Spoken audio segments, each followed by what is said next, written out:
नमस्कार दोस्तों, स्वागत है आपका हमारे इस चैनल धूपधुर्जी आरती में। दोस्तों, तंत्र के जो 3 भाग है, मतलब तंत्र शास्त्र के जो है मूल रूप से 3 भाग है। इसे लेकर मैं कई बार आप लोगों को कहता हूँ, पर आप लोगों का रिक्वेस्ट है कि इसके ऊपर जो है संक्षिप्त में अगर एक वीडियो बना दी जाए दादा, तो वो बहुत अच्छा होगा। तो इसीलिए जो है ये वीडियो मैं बना रहा हूँ तंत्र के 3 भाग के ऊपर। मतलब मुख्यतः साधारणतः जो है तंत्र के जो है ये 3 भाग होते हैं। और भी कई सारे जो है, मतलब जो विशेषज्ञ है तंत्र शास्त्र के, जो शोधकर्ता है, वो इन सारे विषयों के ऊपर कई अलग अलग प्रकार के भी मत देते हैं। पर साधारणतः अगर देखा जाए तो तंत्र के 3 भाग के बारे में तो मैं यहाँ पर पहले ही आप लोगों को बोल रहा हूँ, क्योंकि कई लोग शायद इसके बारे में बोल सकते हैं कि तंत्र के तो ये भाग भी होते, ऐसे ऐसे प्रकार भी होते। तो साधारणता मैं आपको ये बता रहा हूँ, साधारणता जो 3 भाग होते उसी के ऊपर ही मैं चर्चा कर रहा हूँ दोस्तों। बहुत सारे मत जो है इसको लेकर है, तो सारे मतों को लेकर तो संभव नहीं है। जो हमारे लिए ज़रूरी है, ठाकुर श्री रामकृष्ण परमहंस देव जी बहुत अच्छे कहते हैं इस विषय में कि शास्त्र में जो है ना, चीनी और वालू दोनों मिश्रित होते हैं। हमें चीनी को जो है केवल मात्र लेना है और बालू को जो है छोड़ देना है। हमें चीनी खाने से मतलब है। हमारे लिए वही पथ होना चाहिए जो हमें भगवान तक पहुंचाए। बाकी की सारे जो भी सारे बालू आदि है, उन्हें हमें किनारा कर देना चाहिए। ये विषय जो है हमेशा याद रखिएगा कि शास्त्र में जो है बालू और चीनी जो है वो 2 मिश्रित होते हैं। उसमें से केवल मात्र जो है चीनी को आपको ग्रहण करना है और बाकी बालू को जो है उसे साइड कर देना है। तो तंत्र के विषय में भी जैसे कि मैंने आपको बताया कि कई कई मत आदि है। एक विषय क्या होता है दोस्तों, जैसे कि कई बार आप लोग मुझे कई सारे विषयों को बोलने के लिए कहते हैं, तो उसमें कई समय कहते हैं कि दादा आप संक्षिप्त में अगर वीडियो बनाते हैं तो बहुत अच्छा होता है। तो एकदम से जो है कॉम्पैक्ट, मतलब एकदम उस प्रकार से प्रोफेशनली ये सारे वीडियो नहीं बन पाते हैं। पूजा या फिर धर्म कर्म कांड को लेकर और ऐसे विषयों को लेकर संपूर्णता जो है ना, उस प्रकार से वीडियो नहीं बनाए जा सकते। ये थोड़ा मुश्किल की बात है, क्योंकि ये सारे कोई मनोरंजन के लिए नहीं होता है, ये एक ज्ञान के लिए होता है। ये आपको पूजा आदि पद्धति धर्म का ज्ञान दिया जा रहा है। तो धर्म शास्त्र में भी जो है यही विषय कहा गया कि एक विषय जब भी आप धर्म ग्रंथों को या फिर शास्त्र पाठ कर रहे हैं, तो जिस प्रकार से दीवार में कील को बार बार ठोकते हुए कील जो है वो दीवार पकड़ लेती है, उसी प्रकार से एक विषय को कई बार दोहराना चाहिए। तभी जाकर जो है वो एक प्रभाव जो है सुनने वाले के या फिर सामने वाले के मन में दे सकता है। तो इसी वजह से जो है जिस तरह से कील को बार बार ठोका जाता है हथौड़े से दीवार में, उसी प्रकार से जो है बिल्कुल जो है शास्त्र के भी एक विषय को कई बार दोहराना पड़ता है। तो इसलिए जो है कई समय वीडियो लंबा हो जाता है, और ये मैं इस प्रकार से ही वीडियो बनाता हूँ। मेरे लिए वो संभव नहीं कि एक लाइन को बस एक बार बोल जाऊँ, एक पॉइंट की तरह बस 10 पॉइंट मैं बोल दूँ, बस वीडियो खत्म कर दूँ। इस प्रकार से मुझसे नहीं होता है। तो इसलिए आप लोग अगर सुन रहे हैं तो आप लोगों को धीरज के साथ ही सुनना पड़ेगा। मैं जैसे धूप आदि के ऊपर कई प्रकार के अलग अलग विषय के ऊपर बातें करता हूँ, इसके पीछे का कारण यही है कि उस विषय में संपूर्णता आप लोगों को जो है वो ज्ञान मिले। और एक विषय को जो आप देखिएगा, धूप के मैं अलग अलग विषय के ऊपर जब बात करता हूँ तो एक वीडियो में ही जिस विषय को लेकर मैं बात करता हूँ उसे कई बार दोहराता हूँ। उसके पीछे का कारण यही है कि वो विषय आप लोगों के मन में जो है स्थायी रूप से रह जाए। तो यही विषय होता है। तो तंत्र के 3 भाग की अगर हम बात करें तो उसमें जो है आगम आ जाते हैं और यामल आ जाते हैं, और विशेष या मुख्य तंत्र कहा जाता है, विशेष तंत्र खासकर कहा जाता है। तो आगम हमारे जो है वो रिचुअल्स है। आगम जो है वो हमारे रिचुअल्स है। आगम को हम जो भी हम पूजा आदि पद्धति करते, षोडशोपचार विधि आदि जो कुछ भी हम करते हैं, तो ये हमारे जो है ये हमारे रिचुअल्स है दोस्तों। आगम के जो अंतर्भुक्त है वो हमारे रिचुअल्स है। और जो हमारे यामल आदि में है उसमें तत्व इसलिए यामल को जो है ना वेद ज्ञान के स्वरूप कहा जाता है। यानी कि आगम जैसी श्रुति है, आगम श्रुति इसलिए है क्योंकि वो क्रिया श्रुति है। आगम हमारे रिचुअल्स, विधि आदि, पद्धति, आचार, इन सारे विषयों में बताता है। यामल जो है वो तत्व पर है। यामल इसलिए जो है वेद के स्वरूप, क्योंकि वेद जो ज्ञान है वो आपको यामल में पूर्णता मिलेगा। विशेष तंत्र यानी कि मान लीजिए लक्ष्मी तंत्र, काली तंत्र, ये सारे विषय, इन दो विषय को मिलाकर जिनके जो भावना है, मान लीजिए मैं काली उपासक हूँ तो काली कुल के हिसाब से जो है विशेष तंत्र की रचना माँ की कृपा से, वो भी माँ की कृपा से ही होती है। ऐसा नहीं कि मैं कोई भी तंत्र शास्त्र जो है बस लिख दूँ, ऐसा नहीं है। बहुत सारे लोग जैसे कि अब मुझे कई बार सवाल करते कि दादा वेद तो सबसे पुराने टेक्स्ट है, तो तंत्र को देखिए तंत्र कैसे सबसे पुराने हो सकते। तो तंत्र पुराने इस कारण से है क्योंकि तंत्र की जो श्रुति है, जो आगम के अंतर्भुक्त जो आचार पद्धति आदि है, वेद भी तो श्रुति है। वेद भी तो पहले लिखित रूप में नहीं थे, वेद का टेक्स्ट हमें सर्वप्रथम मिला। और तंत्र की जो श्रुति यानी कि पूजा पद्धति आदि, ये जो है ये उसी समय से, मतलब वेद ज्ञान जो वेद श्रुति के समय से ही जो है ये था। मेरा यहाँ पर मतलब मैं कई जगह पर जैसे कि आप लोगों को कहता हूँ कि वैदिकता के पहले से, यानी कि वेद पूर्व भी जो है ये श्रुति आदि थे और ये आचार पद्धति, ये प्राचीन तंत्र थे। इसका अर्थ ये है वेद रचना काल से पूर्व। वेद रचना मतलब वेद को टेक्स्ट के रूप में संग्रहित करने से पूर्व से ही था। पूजा पद्धति हमारे ये जो प्राचीन आराधना पद्धति कब से है, सृष्टि जब से है, असल में जो है इंसान ने जब से जो है भगवान को जाना है, मतलब सृष्टि के शुरू से ही एक प्रकार से जो है बोला जा सकता है कि आराधना पद्धति है। तो ये आराधना पद्धति जो है, ये जो हमारी जो आराधना पद्धति है, इसे कई लोग लौकिक कहते हैं पर ये प्राचीन तंत्र कहा जाएगा। तो ये जो आराधना पद्धति की हम पुष्प दे रहे हैं, धूप दीप देकर जो है आरती आदि कर रहे हैं, ये जो भी सारे विषय है ये वेद के टेक्स्ट के रूप में लिखने से पहले से है। तो इसीलिए वेद पूर्व कहा जाता है। वेद पूर्व का अर्थ ये नहीं है कि वेद की श्रुति ज्ञान से मतलब पूर्व था या फिर ऐसा कुछ, ऐसा विषय नहीं है। देखिए श्रुति के विषय होता है, श्रुति कब से किस प्रकार से था ये कुछ कहना ही पहली बात मुश्किल है। इसे लेकर उस प्रकार से कोई शोध जो है अगर आप करते भी है तो उसका पूर्ण आपको जानकारी कभी भी नहीं मिलेगा। जितना मैंने आज तक पढ़ा कि अब मेरे बात तो छोड़ दीजिए, मतलब मैं तो बहुत ही कम जानकार वाले इंसान हूँ, पर जिन्होंने जो है इसके बारे में रिसर्च आदि किए हैं तो श्रुति का कब से जो है मतलब वो रिचुअल्स आदि बोल लीजिए, वो ज्ञान आदि, वो श्रुति का कब से होता है ये कुछ कहा नहीं जा सकता। तो दोनों श्रुति ही जो है वो विद्यमान थे, एक वैदिक श्रुति, एक जो है तांत्रिक श्रुति, यानी कि तंत्र के जो आगम श्रुति और निगम श्रुति कहा जाता है। वेद ज्ञान को जो है निगम श्रुति और तंत्र को जो है आगम श्रुति कहा जाता है। तो ये दोनों श्रुति ही जो है पहले से थे। तो प्राचीन तंत्र यानी कि हमारी पूजा पद्धति आदि जो कुछ भी है वो इस आगम में आते हैं, वो इस आगम विधि आदि में आते हैं। तो ये वेद के टेक्स्ट रूप में, लिखित रूप में, श्रुति के हम देखिए तंत्र के इतने सारे ग्रंथ आदि तो है और अभी तो कई सारी चीजें जो है वो टेक्स्ट के रूप में संग्रहित करना भी संभव नहीं हुआ है, क्योंकि श्रुति के आप सारी चीजें जो है वो लिख नहीं सकते, उसे संपूर्णता टेक्स्ट के रूप में नहीं किया जा सकता।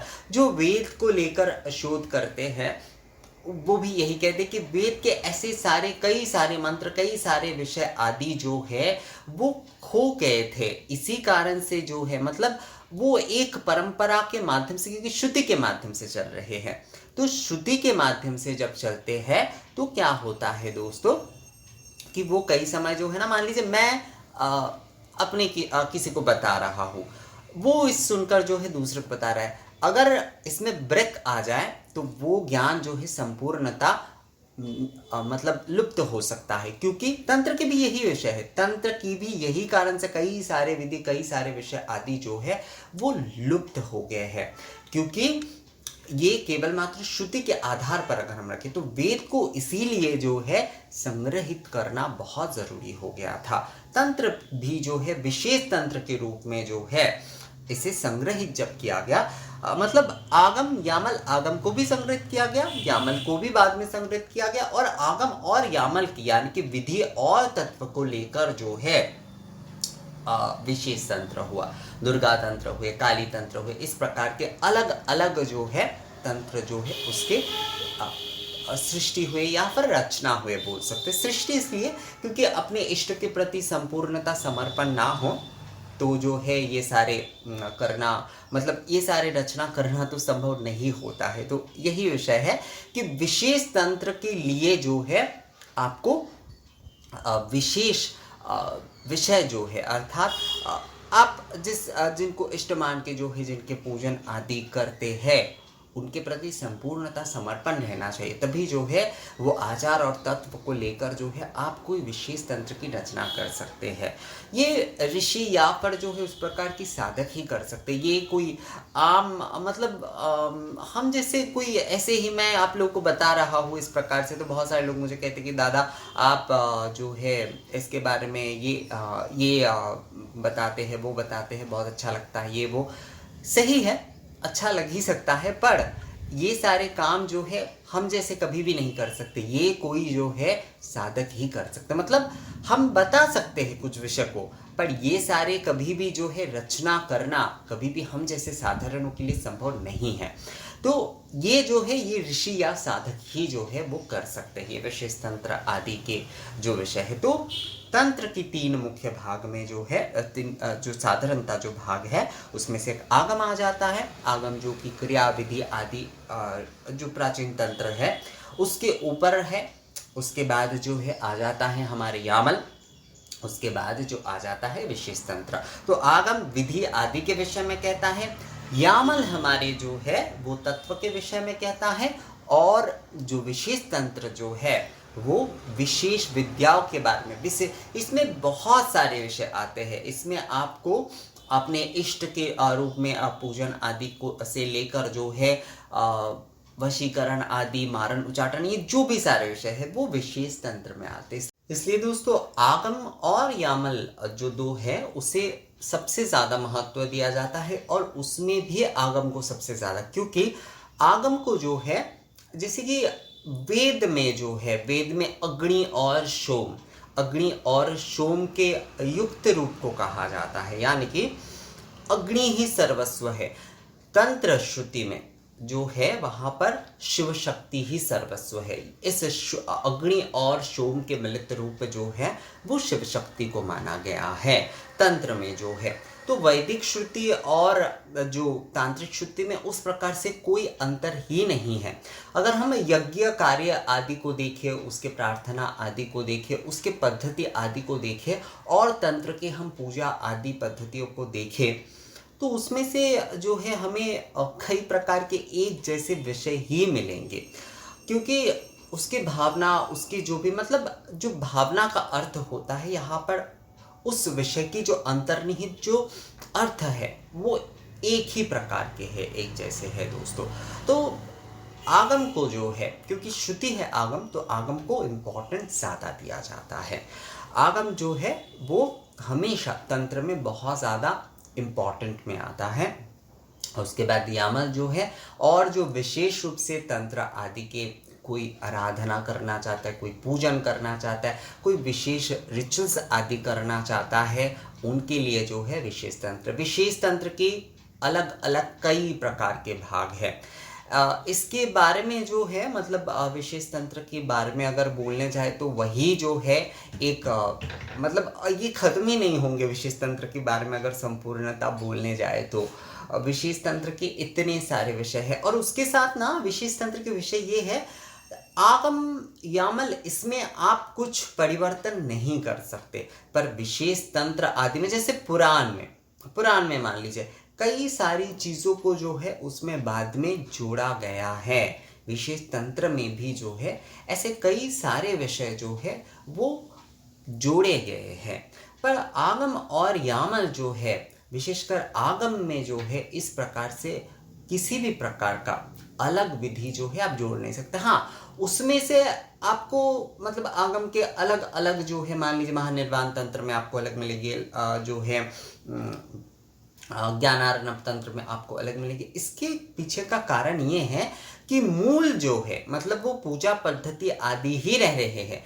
षोडशोपचार पूजा, दशोपचार पूजा, पंचोपचार पूजा, वो पूजा पद्धति ही तो है, उसमें धूप दीप गंध पुष्प आदि से पूजन ही हो रहा है। अब जब वो विशेष में आ रहा है, कोई भी मान लीजिए लक्ष्मी तंत्र में हम उपचार की निवेदन आदि विधि के बारे में बताया, तो वहां पर उस विशेष तंत्र के आधार में वो विषय आ जाता है। आगम आदि जो है उस विशेष तंत्र के आधार में आ जाता है, तो उसमें आपको अलग अलग वो विषय देख सकते हैं, मतलब द्रव्य आदि, उपचार आदि, ये अलग अलग देख सकते हैं, पर मूल भावना में कोई अंतर नहीं होता है आगम के। उसमें आगम के जो है ना मूल विषय होते ही है।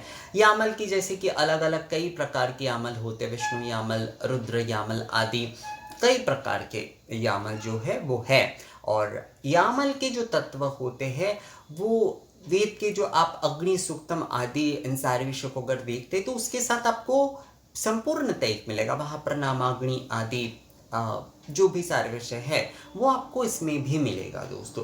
तो आगम, यामल और विशेष तंत्र, ये तीन ही जो है ये साधारणता जो है तंत्र के तीन भाग है। अब जैसे कि मैंने आपको बताया कि कई लोगों के और भी कई सारे तंत्र के भाग होते हैं, कई लोगों के अपने अपने कई प्रकार के और मत होते हैं तंत्र को लेकर जो है, पर मैं साधारणता बोल रहा हूँ सभी के लिए जो है। उसमें ये तीन आते हैं, एक तो होता है आगम, यामल और जो है विशेष तंत्र।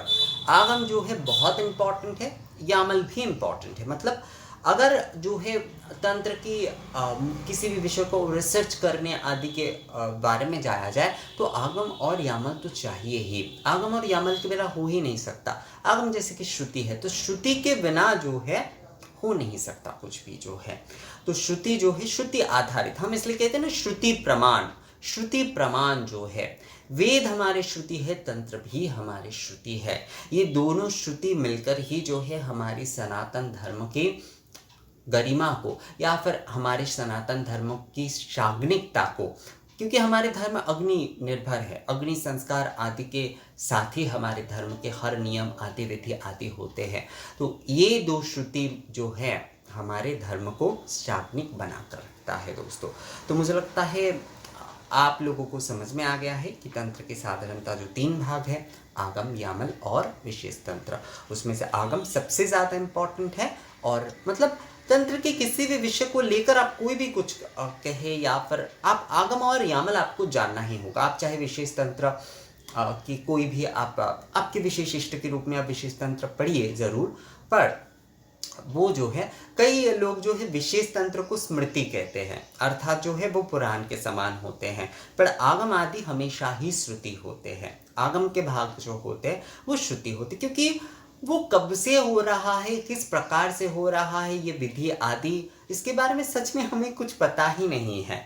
तो इसलिए जो है श्रुति के बारे में कुछ कहा नहीं जा सकता, पर विशेष, क्योंकि विशेष तंत्र जिसका झलक हमें पुराण में भी मिलता है तो उसे स्मृति के आधार पर कहा गया है, पर आगम आदि हमेशा श्रुति है।